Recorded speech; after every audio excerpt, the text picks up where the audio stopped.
Kwebali nnyo Kayanja Amon. Bwe tuvaayo e Naluvule mu district y'e Wakiso ate olwo ne tutuuka ku nsonga ezikwatagana n'obutale mu ggwanga.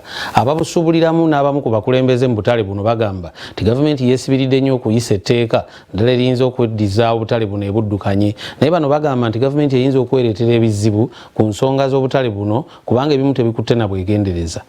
Abakulembeze b'abasuubuzi mu butale obw'enjawulo bawabudde gavumenti okukomya okweddiza obukulembeze n'enzirukanya z'obutale bwonna mu ggwanga mu nteekateeka y'okukyusa etteeka ly'obutale egenda mu maaso. Kwe kulaba nga tulina obutale bwa ngeri nnyingi ennaku zino obutali mu kali mu tteeka eryali libagiddwa mu emyaka 78 egiyise.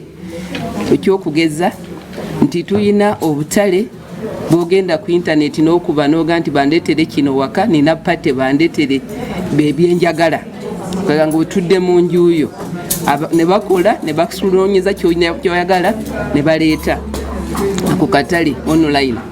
Embeera y'obutale bwe tulina obwa supermarket tezaaliwo nga tufuna independence nazo zajja kati obutale obwo bwonna twebuuza tulina n'obutale buno obupya kati bwe tulina supermarket seyo banzongeddeko kati obutale bungi nnyo naye tebulina tteeka libufuga. Sempija Shafik akulira omukago ogwegattiramu abakulembeze n'abasuubuzi mu butale agamba nti akawaayiro akawa gavumenti obuyinza okuddukanya obutale bwonna ke kasinze okulemesa emirimu n'enkulaakulana y'obutale mu ggwanga.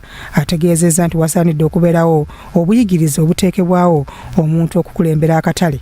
Njagala okubuulira abachairpersoni b'obutale nti ekiseera kituuse bwe kiba tekyayita ekisookera ddala tekikyali kirungi nnyo kubanga tugenda mu foramuzi ez'amaanyi eggwanga likyuse tugenda mu foramuzi ez'amaanyi kati gweoba tosobola kusoma document nagiyintapulitinga.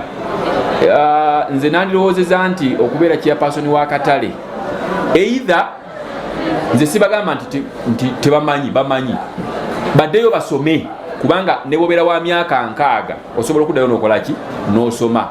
Tebatula butuuzawo ne bagamba kati nganze banzikiza nti ndeme basisomye nsobola okulembera akatale. Kituufu oli chairperson w'akatale era oli mulungi nnyo osobola okukola naye waliwo level kw'otuuka ate ne wekanganga bakusayiningisiza ebintu by'otandyegadde kusayininga kuba tosobodde byesomera nabye ennyonnyolera gwe nga gwe omuntu. Ssentebe w'akatale k'Ekibuye Salimu Kabonge Kanyike naye aliko okulungamya kwalambise ku nsonga eno. Kati fe abantu abawansi batulekere eddembe bwe mba nina ettaka lyange nga nsazeewo abantu mu kitundu kyange nga mu bwavu bwaffe bwe tulimu okusinga okutaayayo okuba emisota batukkirize twezimbire obutale bwaffe tubwemanejingire. Si gavumenti etuteremu ebintu bibiri byetuyinza okugyetaagako byeyinza otuyambamu hygiene etusomesa ebyo bwe tuyinza okukola ki okuuma obuyonjo ago mateeka gabeere ga byabulamu ago tujja gawuliriza era tujja gagoberera. Ekyokubiri kyebeetuyambako nti ye distance okuva katale akamu okubeera katale akalala kubanga tuba tunoonya development.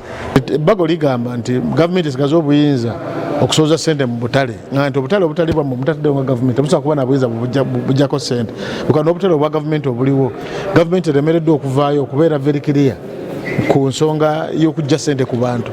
Ekyo nekireetera obutale okubanga bukyafu okubanga bwogenda mu toys nankyafu bwogenda mu kagamba nga tebulive na hygienic muntu kubanga bubeeramu. Minisita wa gavumenti ez'ebitundu Rafael Magezi alabudde nti mu tteeka lino bagenda kuba bakambwe ku basuubuzi abafuna emidaala ne basalawo okukolera ebweru ew'obutale. Tujja kulungamya mu tteeka twagala baopareta bakozi bo mu katale be baba bakafuga be baba batwala emidaala egyo okusinga kugiwa abantu abatali basuubuzi mu katale. Kino wekijjidde ng'entalo mu bukulembeze emiriro obwegugungo byeyongera kumpi buli lukya mu butale obw'enjawulo.